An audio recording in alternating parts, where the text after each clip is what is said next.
All right, today we are diving into a book that really challenges, well, pretty much everything we think we know about addiction. It's called Savage Usury by Kevin McCarron, and I have to tell you, its perspective is provocative, it's controversial, and it really, really makes you think. So let's unpack its core arguments. First, to really get why this topic is so urgent, you have to start with a pretty grim reality. The book points to a staggering statistic. Every single day, right here in the United States, more than 200 people die from drug overdoses. I mean, that loss of life, it really sets the stage for why this is such a critical conversation to have. But this is where McCarron's book pivots. It goes from these stark numbers to asking a really fundamental question. What if the very language we use for this crisis, words like disease and epidemic, is actually getting in the way of us understanding what's really going on? So to get to the heart of McCarron's argument, we've got to deconstruct the words we use every day. The book argues these aren't just labels. Nope, they're powerful metaphors that completely frame our entire approach to the problem. Okay, let's take the word disease. This is the standard medical term for addiction, right? But McCarron argues that, while it's well-intentioned, this label can have a pretty big unintended consequence. It can kind of strip away a person's sense of their own agency. And he says the same thing applies to the word epidemic. When we call it an epidemic, we frame it as this external force that's just sweeping through a population. McCarron suggests this metaphor kind of implies that no one's really to blame, which lets us sidestep any kind of moral judgment. And that leads right to the word victim. The book puts forward this really challenging idea that people with dependencies aren't just passive victims. Instead, they're individuals who have actively made choices that are driven by their own desires. McCarron also coins this fascinating term for a trend you see everywhere now, addictive relativism.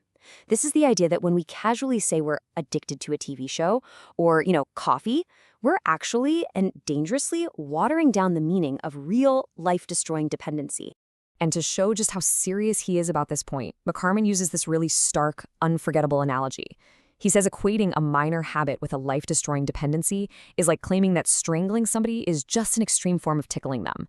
The comparison, he's arguing, it's completely absurd. So all this deconstruction of language, it's all building toward the book's central thesis. And it's a radical shift in how we should see the root cause of dependency. It's not about addiction, he argues. It's about something else entirely. And right here, this is the crucial distinction the book makes. We're taught to believe that substances like heroin are inherently addictive, that the power is all in the chemical. But the book says, no, the power isn't in the substance itself. It's in how intensely attractive its effects are to certain people. To put that another way, the dependency isn't on the heroin or the alcohol itself. It's on what those things do. It's a dependency on the escape, the detachment, and what one user quoted in the book calls the unparalleled degree of pleasure they offer. You see, this is the true nature of their attraction. As McCarron writes, alcohol and opioids lie. They offer this temporary, deceptive reality, a promise that life can feel different than it really is. And for some people, the desire to live in that altered state just becomes overwhelming. But of course, this escape always comes at a price. And that brings us to the core concept of the book's title, Savage Usury. So what exactly does McCarron mean by that? So, usury is just lending money at unfairly high interest rates. McCarron applies this to the deal a person makes with a substance. You get a moment of escape, sure, but the interest you have to pay back is absolutely ruinous. Your health, your relationships, your freedom, and in the end, your life. And this concept actually comes from this powerful line by the author Jack London, who was writing about his own alcoholism. He just captured the trade-off perfectly.